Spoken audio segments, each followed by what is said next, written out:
Good evening, and thank you for joining me at Music Today. This is Keitaro Harada. The concept of the show is to bring in an artist each episode and to have a conversation with the artist about a performance we will all watch and listen together. The live component is very important because I encourage all of you to ask questions to the artist. Now, don't be shy. Make sure you say at least a hello if you're watching the show tonight. The idea of this show came about when COVID-19 hit, and I wanted a platform to keep the music going for our fans. Even though we may not be able to experience live music together right now, I wanted a place where music lovers can join easily to converse with the artist and to see more of the personal side of us. Music Today is a bilingual show. The live streams during your evening is usually in English, and the live streams during your morning time is usually in Japanese for the fans in Japan. If you want to improve upon your Japanese skills, you're more than welcome to watch the Japanese shows too. You can listen to it in Japanese and click on the subtitle button to read it in English after the live stream has ended. This is show number 68. Have been very blessed to have wonderful guests, and it's been so fun to just catch up with many of my friends and to be able to introduce my friends to the fans that have been watching every day, or once a week or twice a week. So without further ado, I'd like to bring in our guest for tonight. Since we on this side cannot really hear you applaud, the one request that I have is just use the comments section to type in clapping emojis, or you could write clap, clap, clap. So we know that you are excited about the show. And like I said before, don't be shy, do comment. Please welcome our special guest this evening, Maestro Caleb Young. Okay, how are you, sir? Caleb, how are you? Good. Let me start out by saying I love your intro music. You're going back to your saxophone days, I think, right? Yes. And then I actually changed my intro music pretty frequently based on the guests. So I thought the very brassiness was very appropriate for you because, we've got our brassy jazz bandy kind of little connection there. So my euphonium is collecting dust in the corner. Well, Caleb, welcome to the show. And where are you quarantined right now? I am quarantined in the Rust Belt, particularly in Fort Wayne, Indiana. Oh, my cat is going to join us, I think, tonight. Sometime. That's fine. Yeah. In Fort Wayne, Indiana, where I work as the associate conductor with the Fort Wayne Phil. This is Godric, everybody. Hi, Godric. How's Godric? He turns 11 next week, which I can't believe. Ah. So I'm quarantining in Indiana with my cat. Great. We have Susan Young. That's my wonderful mother. Hey, Mama, how you doing? And also she's clapping. She's got the emoji thing going, so thank you. Maestro Norman Huynh. Hello, sir. David Lake from Savannah. And just left an online concert from the International Contemporary Ensemble. David, our principal clarinetist here in the Fort Wayne Philharmonic, David Campbell McDonald, is a founding member of ICE, so you probably know Campbell. Small world. Excellent. And we have some friends from Rie Ishizuka, Phyllis Albertson, YouTube name Dandelion. Great. Well, thank you. For our viewers, I wanted to say, share you just a little bit of how Caleb and I know each other. I believe we met about 10 years ago, although I feel like we've known each other much longer than that. Okay. But the most recent photo is us being absolutely poker face. I think that's espresso. This is January 2nd, 2019. We figured out. What is up with the no expression? Man, I don't know. I think we need a little pick me up, so we said let's have some coffee. That's backstage at CSO, right? Yes, it's in my office. It's my old office. See my laptop there and the desktop. Yep. Caleb came to visit me, and I think it was either soon after or soon before I had asked you to cover at Cincinnati. I think it was the week when Karina Karanakis was there. Yes. So good times, but we're usually more friendly looking, I promise. And we usually are much more likable than this photo. But It is what it is. It is what it is. Yeah, I feel like we've known each other for at least 10 years because I think so. we have a connection, via the South and via Georgia. Mm-hmm. It's been at Most, least a decade. I think that's how you know you're getting old when you don't remember when you met someone. yes. Yeah.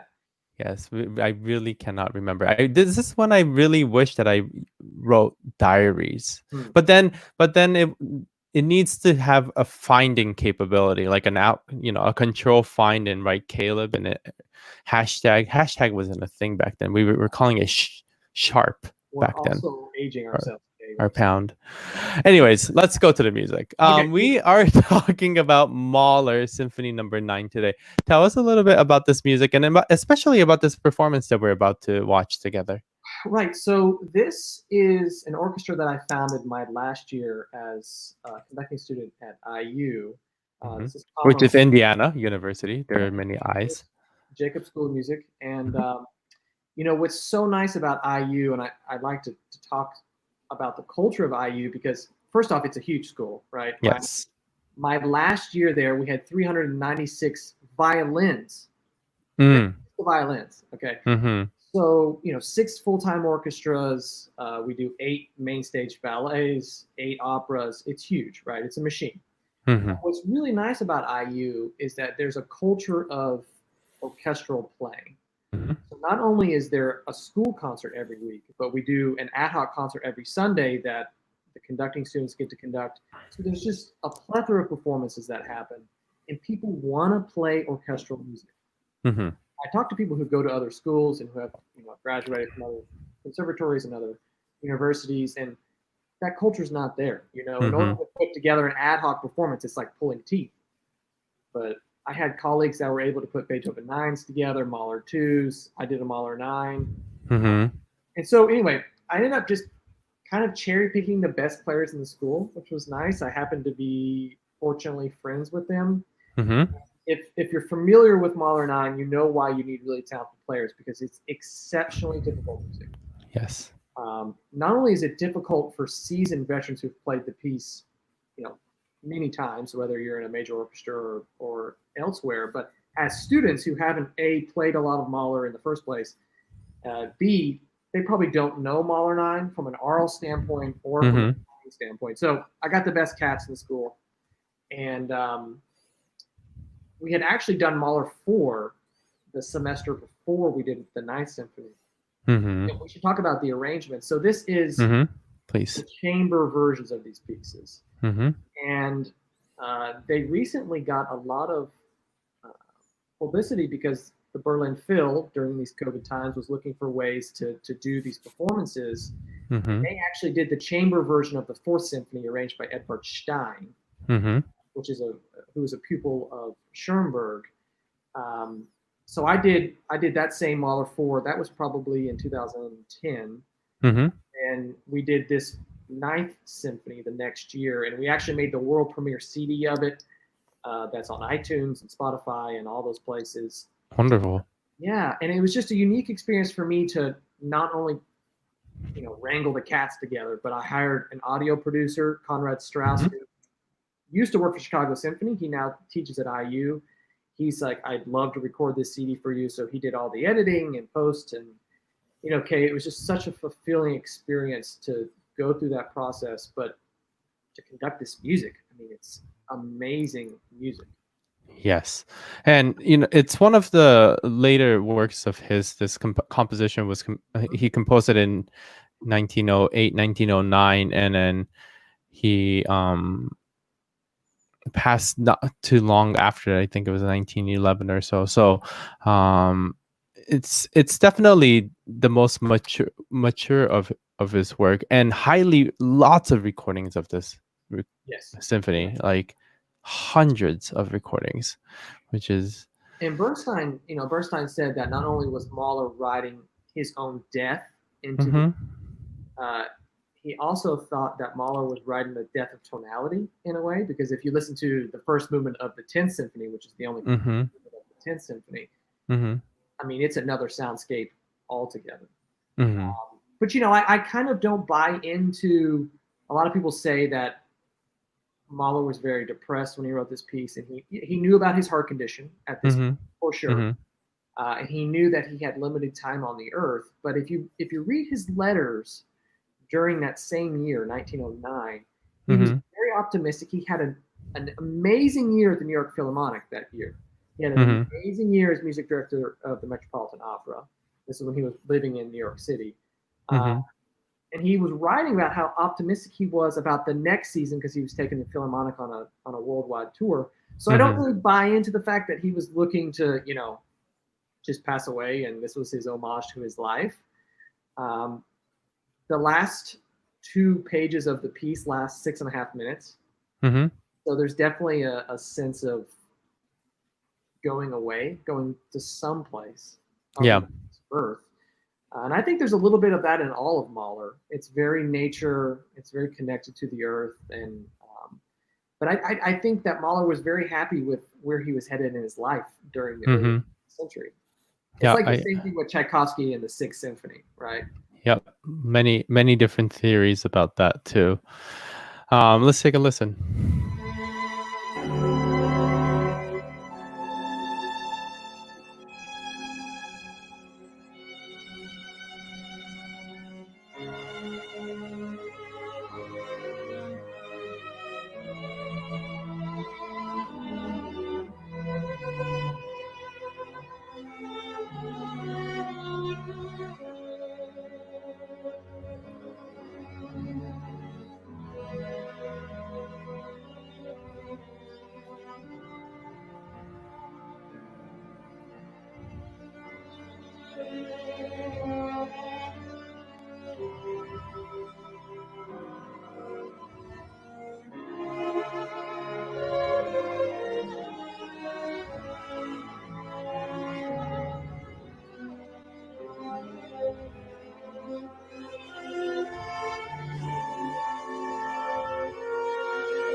Wonderful. Thank you so much. Bravo. Beautiful, beautiful, beautiful.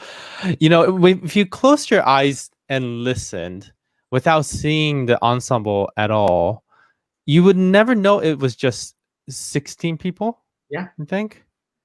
And it's so amazing because people always talk about how Mahler is this large, massive sound, which it is. And a lot of people associate that with Mahler's music. But for me, the most magical moments in Mahler's music are the most intimate moments, right? It can be such fragile music. And when you have this one-on-a-part situation like this, you connect and you hear that intimacy that he writes into his music. And that's what I live for in Mahler's music. I love, all the brass. I'm a brass player. I get it. But when you have this opportunity to really hear the orchestration and each line individually, I think that's where these arrangements really shine. Yeah, it's quite wonderful, and what a great experience especially for the students too, like you yourself too while you were a student, but especially for the members of the orchestra that are still very young and still in school that get an opportunity to perform Mahler.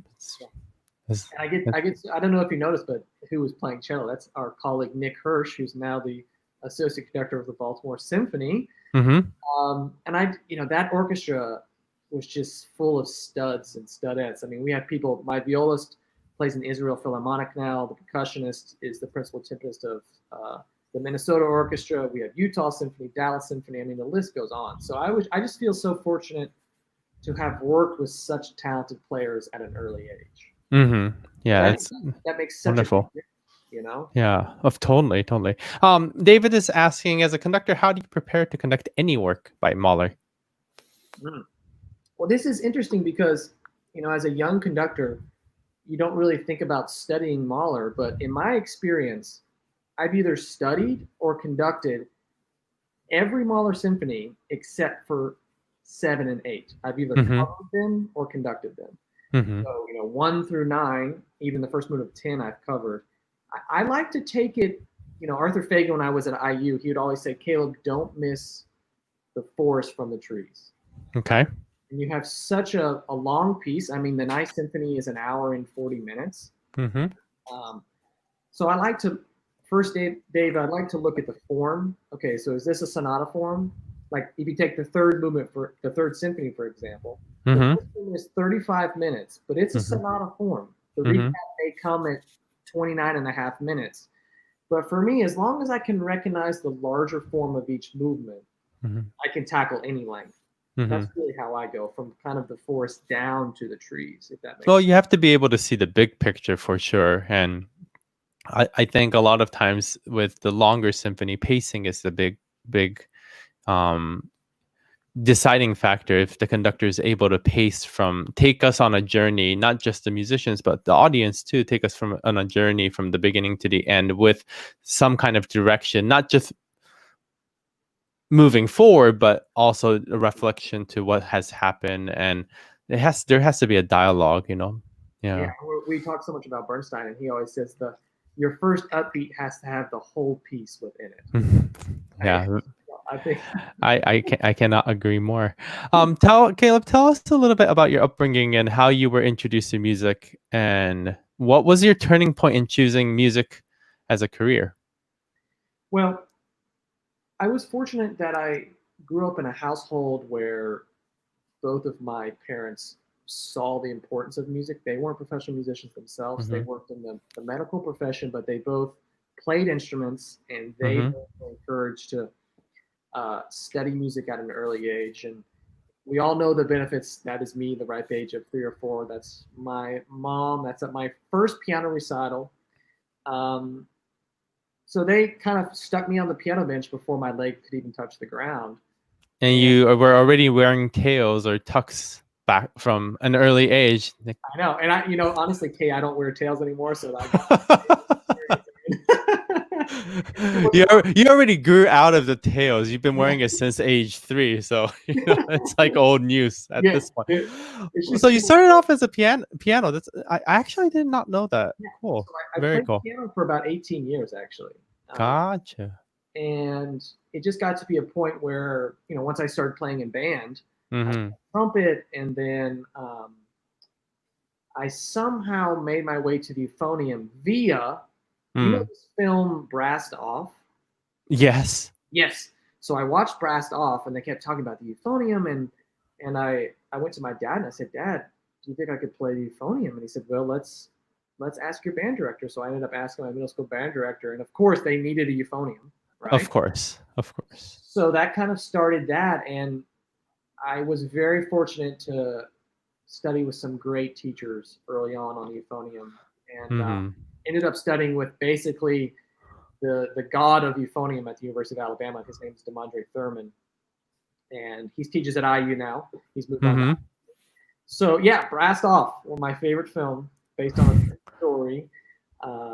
So I played euphonium in undergraduate, and I was a performance major, and then I loved the orchestra, Kay. I loved the repertoire. I loved going to hear the orchestra.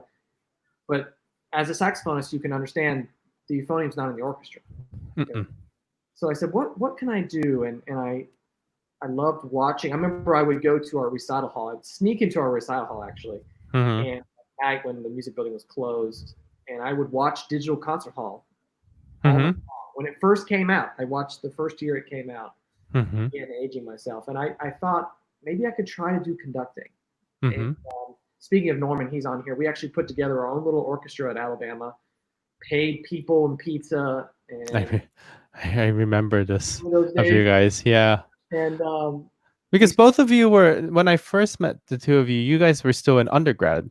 Yeah, we're both at Alabama. Right. Yeah. Oh. So we just started conducting, and we started taking lessons from this amazing guru at Alabama. His name's John Henry Rowledge. and choral conductor, but he had a lot of orchestral experience and Mm-hmm. started kind of putting us into that route and saying, hey, if you want to do this, these are the pieces that you need to get on board with, and Mm-hmm. you were hooked, man. Once you get bitten by that bug, that's all she writes. What was the first piece you ever conducted in front of an orchestra? The first piece I ever conducted in front of the orchestra was I did fanfare for the Common Man Mm-hmm. when I was a junior, I think. Yeah, that was the first performance I gave. Then the first orchestra piece I gave Mm-hmm. was Marriage of Figaro Overture Mm-hmm. with what we called the Capstone Chamber Orchestra. Okay. That was The with Norman. capstone. Yeah, because it was the Alabama was known as the Capstone. Oh, gotcha. So we were just, and then all of a sudden it's like, oh, do I need to go to grad school for this? And Mm-hmm. I kind of like telling the story, Kay, if you want to hear Yeah, please. it. So the next journey was okay. I need to get into grad school. Which Mm-hmm. schools do I like? Which schools am I looking at? I had my heart set on IU, Mm-hmm. and I ended up applying. I had talked to you, and I talked to some other Mm-hmm. people. The common thread was apply to as many schools as possible, right? Mm-hmm. So Right. I ended up applying to 14 schools. That's a lot of schools. It's a lot. How many auditions did you get? Okay, so here's where the story kind of takes a twist here. I got out of 14 schools, I only got 3 auditions. Okay. Um, Tragically enough, I went to the auditions, took the auditions, and ended up not getting into any schools. Mhm. Okay, so that's when I said, okay, I've got this euphonium performance degree, fresh out of undergraduate. I want to conduct. What's the next step? How do I get to Mhm. the next step? So, Mhm. Kate, what I did was I had a little bit of a relationship with Robert Spano in Atlanta, Mhm. and that was kind of my hometown orchestra. I would drive down from North Carolina to hear them, and Mhm. we would drive up from Tuscaloosa to hear them all the time. And so I wrote Robert a letter. I said, hey, I really want to do this for a career. I want to go to grad Mhm. school, X, Y, and Z. Would it be possible for you to allow me to come to rehearsals? I'm thinking Mhm. about perhaps moving to Atlanta for a change of environment, a change of pace. And shockingly, Kay, he said yes. He said, you're more than That's welcome awesome. whenever you want to. So I picked up and moved to Atlanta. I lived downtown. I would go to ASO rehearsals every single day and Mhm. go to concerts almost every chance I got. Mhm. Met some amazing people. And then I would literally at night, I had a job parking cars for a living, Kay. That's how I pay the bills. Mhm. Um, and then again, you have the process of reapplying, and it was a very much different experience the second time around. Mhm. I ended up putting it together an orchestra in Atlanta consisting of the Atlanta Ballet Orchestra, Mhm. and did some fantastic repertoire chamber orchestra rep with them, and had a decent tape, Mhm. and got into IU and a few other places, and I decided to study at IU, and then that was kind of you know the trajectory. But what I did was, and I like to tell people this is, if you're thinking about being a conductor, you have to get used to the word no, Mhm. It's a because lot of rejections. there's a Lots of lot of rejections. rejections. Mhm. And what I did was that year in Atlanta, I printed out every single one of those rejection letters Mhm. and I taped them on the wall. Mhm. So I would be forced to see that every single day. And I let it be a reminder to me to not let the word no define me as a young conductor. And I think that was helpful in moving past the numbers game that we play. Oh, there's this many Mhm. fine. They're only going to, Mhm. you know what I mean? So, and I still kind of do that today, even though I'm a working professional. I try Mhm. not to be a realist, because if you're Mhm. a realist in this business, it's impossible to make it. Yeah, most definitely. And for conductors, I think whether it be schools or jobs, it's timing is key too. Mm-hmm. Sometimes you just are on the right time for that school to have an opening, and sometimes it's just not that right year, and you just have to wait one more year or 2 more years, and then it's the perfect fit. Everyone, and then no two careers are the same. And Right. plus it's such an interesting profession because we actually don't make any sound, like physically, and we get judged based on the way we look. At an audition you have like 10 minutes to prove yourself, and there's so much that you want to say but you can't say anything. So it's it all depends, like even with auditions and competitions, the order that you go for any audition totally changes the end result. Because I still remember one of the very first competition I ever did was in Spain, and it was a preliminary round where there were 100 people that were at the preliminary round, and they drew a letter out of the hat for the starting alphabet for alphabetical order, and it was the letter I, which meant that me as Harada was the last person of the 100 that was conducting the same piece. Oh. So I'm on day 4. No one wants to hear this music anymore, ever again, right? And what am I and candidate 100 supposed to say anything to this ensemble, which they can close their eyes and play, like so it's just sometimes it's just timing. But IU, wonderful school. I with an amazing teacher, David Efron. And I also, when I was at University of Illinois, I went to IU to take lessons with him. And I was still an undergrad, so I would go to IU to just learn and watch the studio class. So I have many friends from that generation that when I was still an undergrad, but they were grad students. What is something that you learned that you treasure from your time with David Efron? Efron is one of these conductors. I was very fortunate to assist him a lot while I was at IU. And first off, he's one of these people that's right about literally everything. In conducting class, he'll say something, you're like, really, maestro? And then 5 years later, you realize, you know what? He was actually right about that. But Efron has this ability. First off, he has one of the biggest personalities that you can ever meet, in the best of ways when I say that. And you watch him conduct. This is a guy who's conducted every opera in the repertoire, city opera, everywhere around the world. And he's so persuasive on the podium. And not from his gestures necessarily, because he's a very minimalistic type of conductor. He conducts with a baton that's about this short, like it's ridiculous. But he's so convincing with his musical ideas. I mean, it just comes out of his body in a way. And there's times when I was watching him, and I would think to myself, first off, how is this together? But also, why does this sound so amazing? You would close your eyes, and it would just be this. I remember he did a Mahler 6 when at my first year there, and Kay was life changing. It's been like on the top 5 orchestral performances that I've heard in my lifetime. He was just so charismatic on the podium and worked so well with people. He just loved people, and I think that's key to really being a successful conductor, because 90% of what we do is interacting with people. Right. 10% of what we do is waving our arms, right? Yes. Exactly. You look at a Bernstein, you look at David Efron, they're just generally great people that you want to be around. And I wanted to be around him as much as possible. So that's really what I took from him. It's just love people first, and the music making will only benefit from that. Wonderful. Now we have, gone through a lot of different career path, like career trajectory and steps for this conducting career, and now you are well planted at Fort Wayne Philharmonic, or Fort Wayne Phil. Tell us about this orchestra.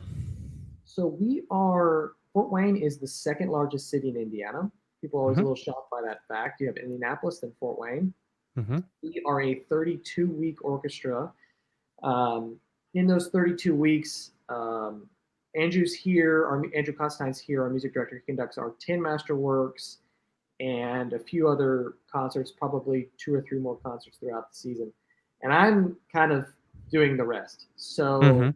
what that means is I'm getting a lot of podium time, which is great Yes. for a conductor. Last year I conducted 48 concerts in 32 weeks. So it's Amazing. a Amazing. lot. It's a Yeah. lot.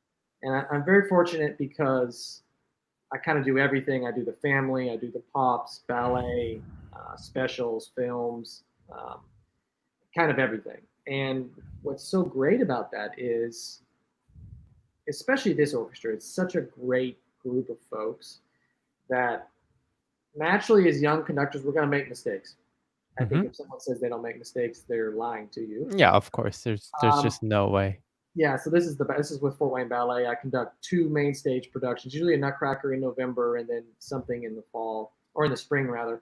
But this orchestra is so aware of that and so welcoming to young conductors that it's a safe space for me to be on the podium that much and to feel like I'm going to be okay if I make a mistake, right? Mm-hmm. And There's you at the bottom. there's me down there. That's looks like Nutcracker, I think. It Mm-hmm. could be Popalia, I don't know, but yeah. So I'm doing pretty much anything and everything, which is great because whatever my next job will be, um, it's most likely safe to say that there won't be a concert I haven't already done. Mm-hmm. You've done a lot, basically. You've done all kinds of different events, so you'll be comfortable, and you'll be, you have all the equipments to become, a great music director or another staff conductor at the next level. And so So, this is at our Parkview Field, which is our minor league baseball team here in town. mm-hmm. Voted the best minor league stadium in the country 4 years in a row. I just thought, Really? yeah, it's a great place to go hang out, have a couple beers. Mm-hmm. That concert has 12,000 people at it, so it's a community that supports the orchestra. Mm-hmm.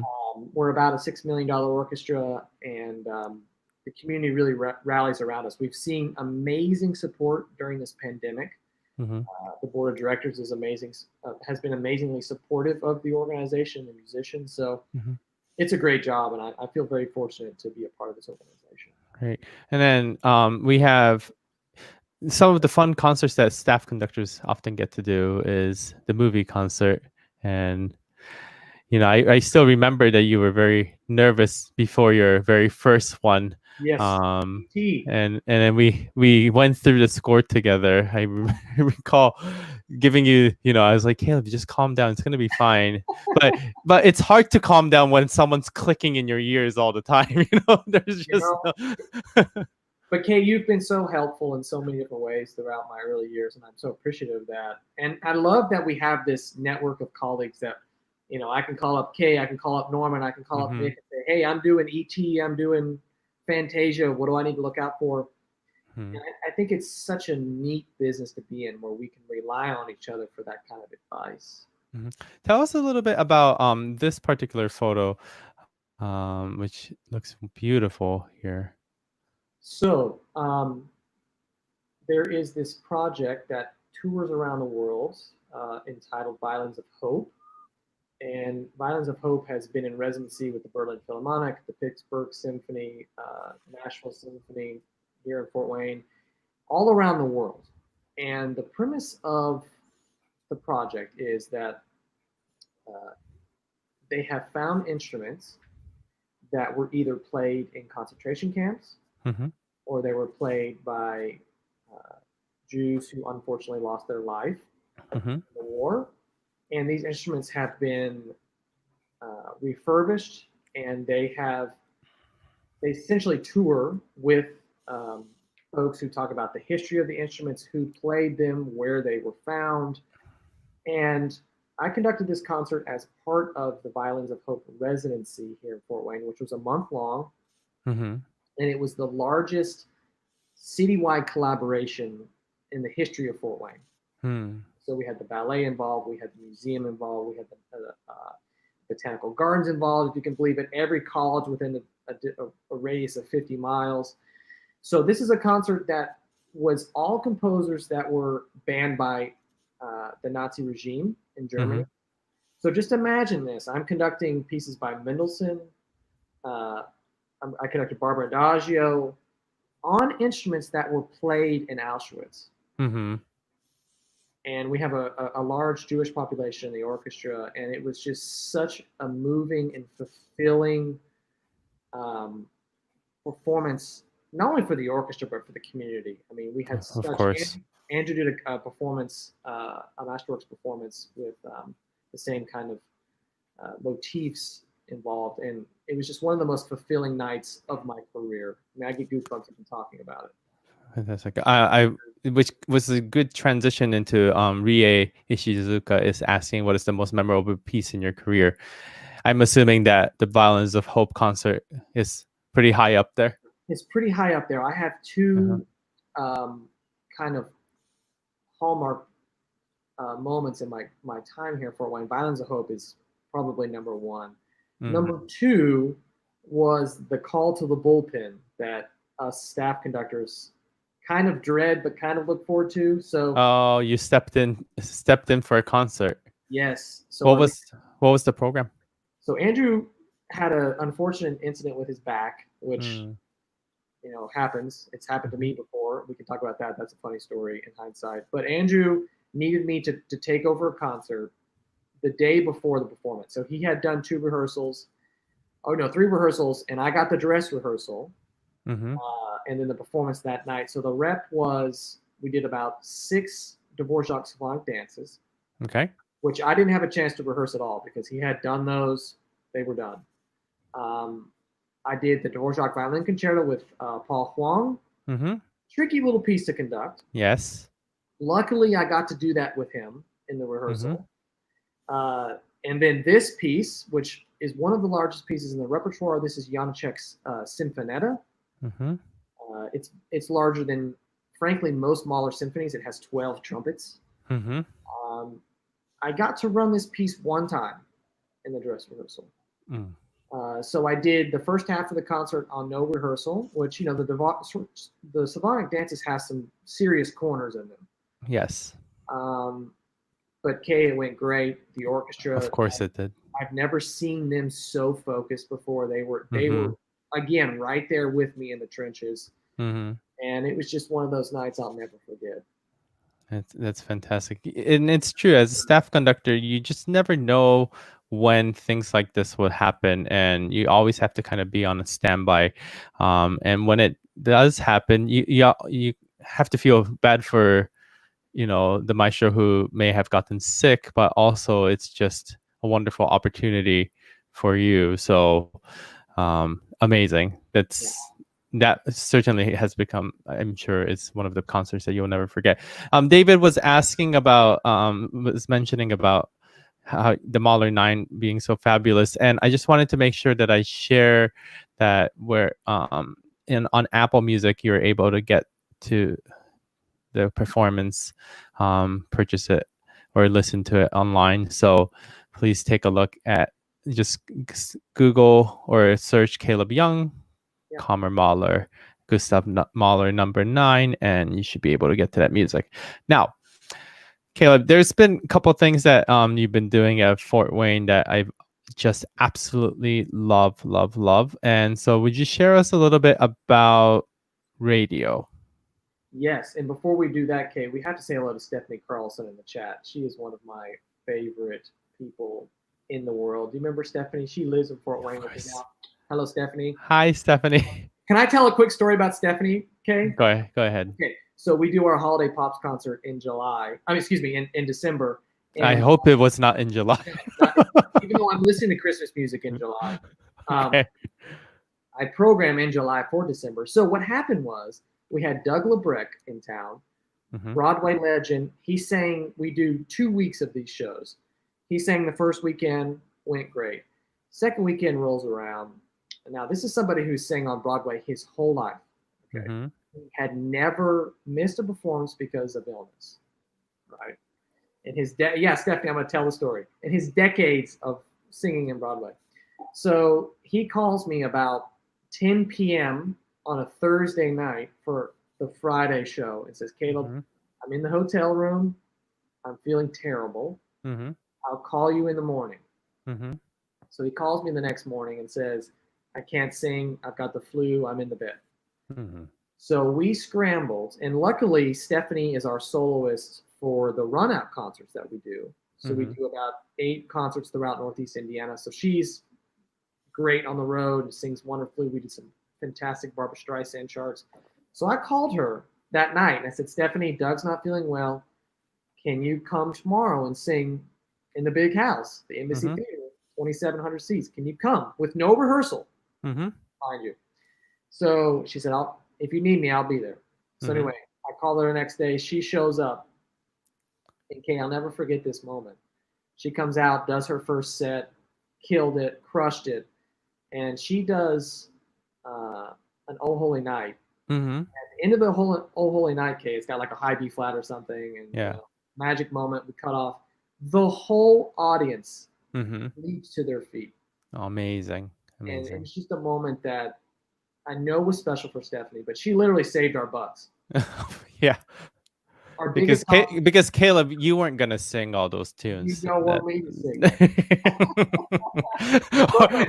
it could have been your euphonium concerto debut that you Oh, would play all of them on the so euphonium. Well, I'm giving a major shout out to Stephanie Carlson. Thank you again. Stephanie, one fantastic. T- So classically versed is Yeah. this program that you are doing. Tell us just a little bit about what this is about. So Classically Burst is a 2-hour show that I put on every Thursday. Mm-hmm. Um, and usually it has a motif to it. I'll pick, all American music or best of 20th Mm-hmm. century music. Love you too, Stephanie. But it's been such an amazing way. We do 3 shows a week, actually. I have a show, Andrew has a show, and then our youth orchestra director has a show. Great. So we're on the air 6 hours a week. Mm-hmm. And it's been such an amazing opportunity for us to connect to our audiences while we're not performing, frankly. Mm-hmm. And Andrew's show only broadcasts Philharmonic masterworks from the past, so rebroadcasting essentially. Mm-hmm. And we've gotten amazing feedback from folks saying, this is what we've been looking for and kind of needing in our lives during the pandemic. And it's fun for me. It's really fun for me. And speaking of fun and speaking of connecting with audience, I just think you're doing an amazing thing with the trivia. Like, which Austrian composer was known as the Waltz King? And here's one of the pieces he wrote.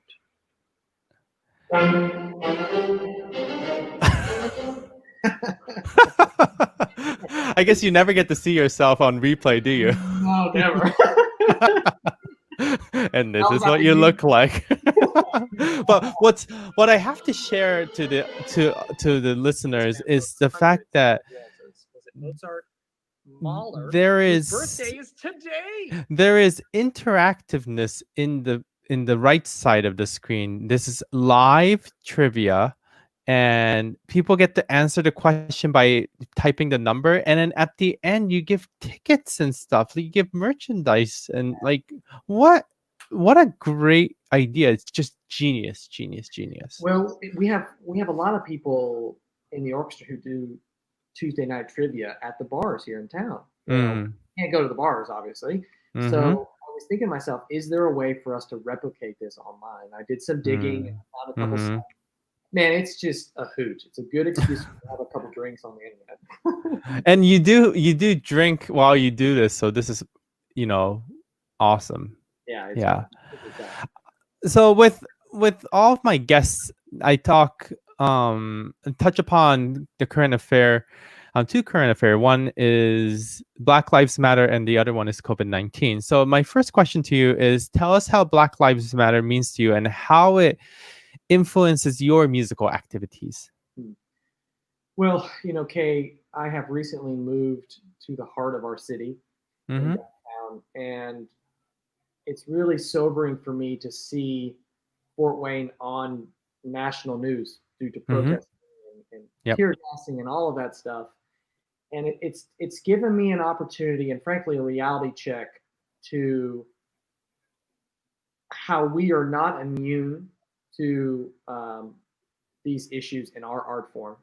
and Mm-hmm. we have a lot of self-reflection to do. And I've been programming some really great music by African American composers for the past few years. Um, but especially as a staff conductor, I want to encourage folks to not shy away from it, because there's challenges. Yes, usually we're putting on concerts on one rehearsal with Mm-hmm. limited instrumentation, but I think it's no longer that's no longer an excuse. Mm-hmm. Of course. I recently did the Jesse Montgomery Starburst um, last season, and it's a very difficult piece. And Mm-hmm. so you have to be smart. It's strings only. It's only 4 minutes worth of music, but I had to spend 45 minutes on it. Mm-hmm. And so, as a staff conductor, I want to encourage folks to really think about programming smartly around pieces that unfortunately are not in the repertoire yet. Mm-hmm. Okay? Hopefully, the more we do these pieces, as we should, by these fantastic African American composers, they will become standards, right? So, for example, I programmed Starburst, which was I knew going to be tricky. I knew it was going to be tricky because I had talking to some other folks who had programmed it, and every other piece on the program for that family concert was something that the orchestra could read down right away. Mm-hmm. Okay, so I'm starting to realize, yes, I'm programming the William Grant Still, the Jesse Montgomery, the Samuel Coolidge Taylor pieces, but Black Lives Matter has helped me realize how much great music is out there that I don't know. Mm-hmm.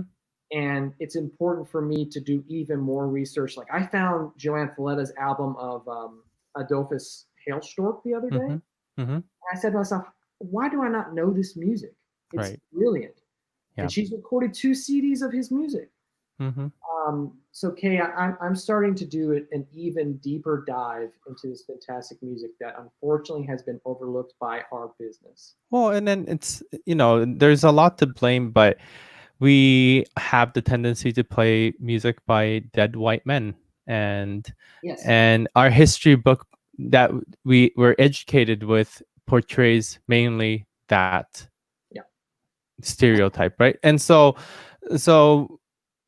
not to say that the schools didn't educate us, but we had every right to um effort to make the effort to educate ourselves, but it's given us an opportunity, and now we have the responsibility to make a difference.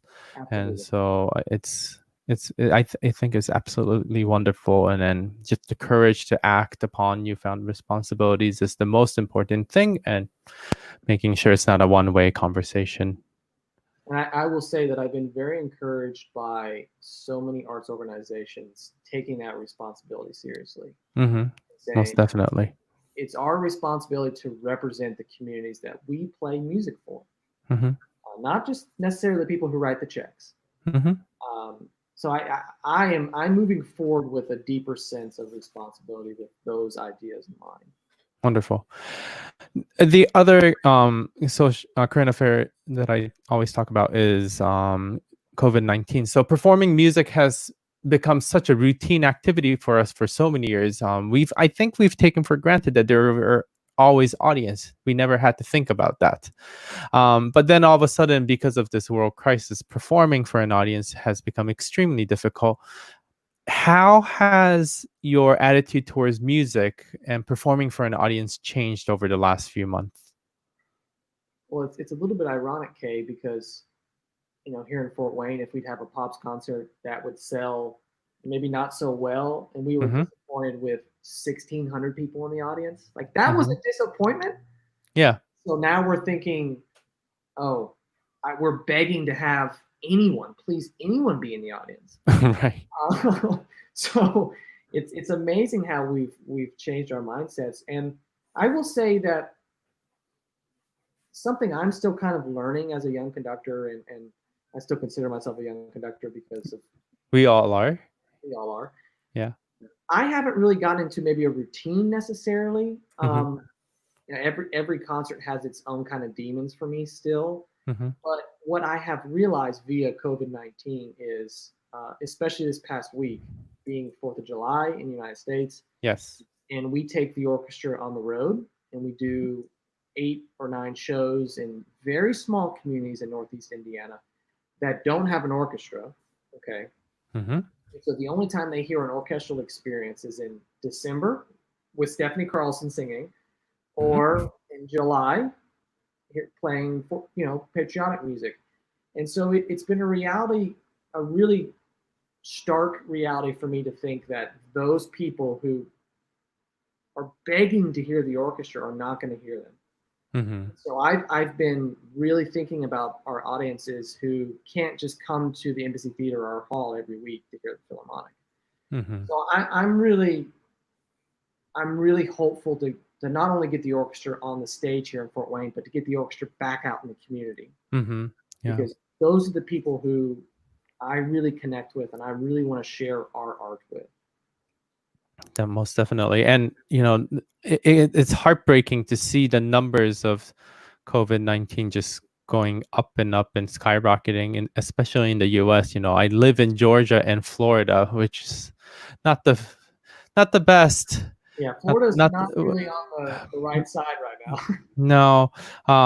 But currently I'm talking to you from Tokyo, where we've started to do concerts back. This is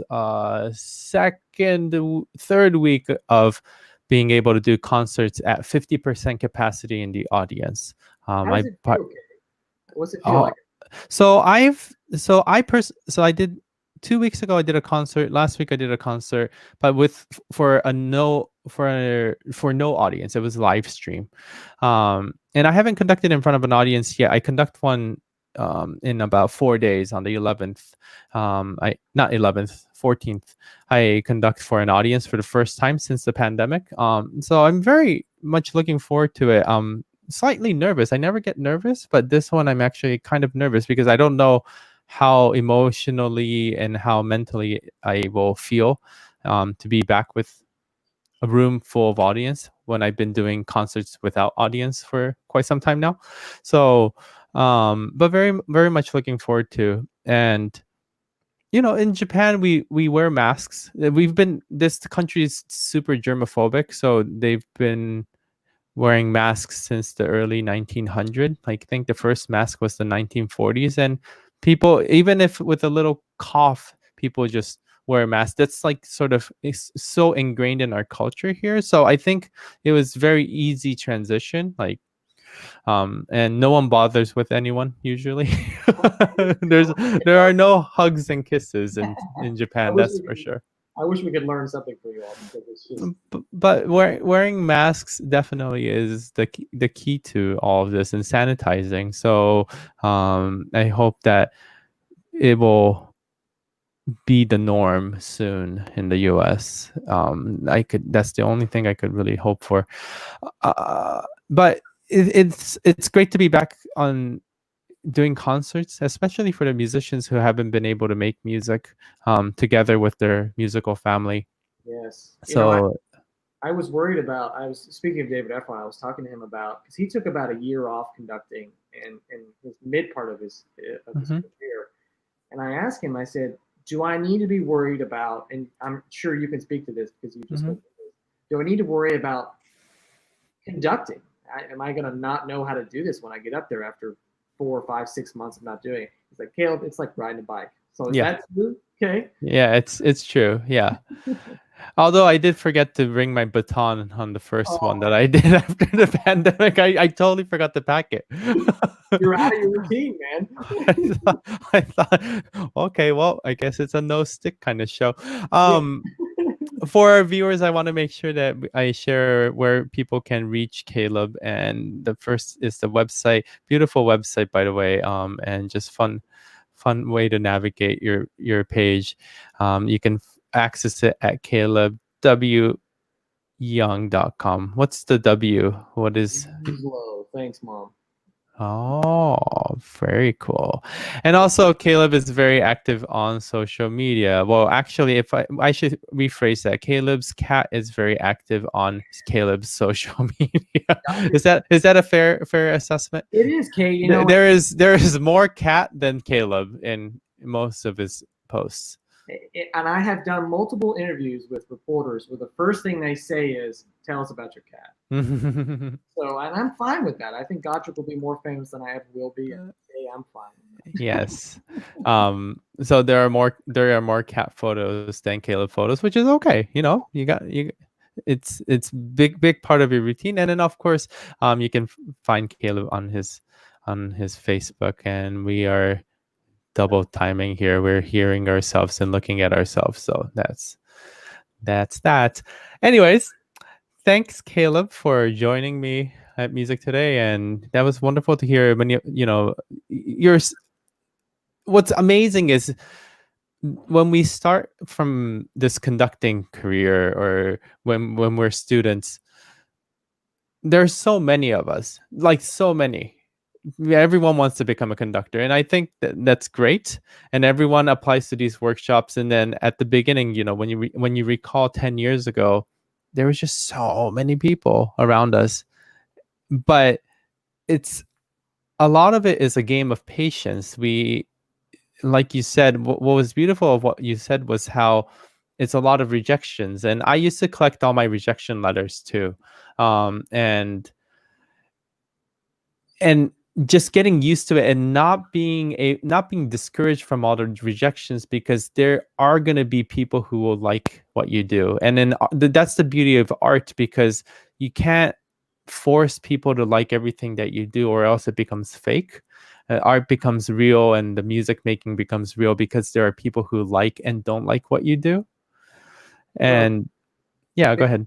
Benjamin Zander says something so beautifully, and it's so simple. He says, the word no is just 2 letters. That's it. That's all it is. And what I tell musicians, not just conductors, but especially musicians who are trying to audition for jobs, there's 3 types of musicians out there. Okay, there's talented, there's hardworking, and there's lucky. All right. Ideally, you have a combination of all 3.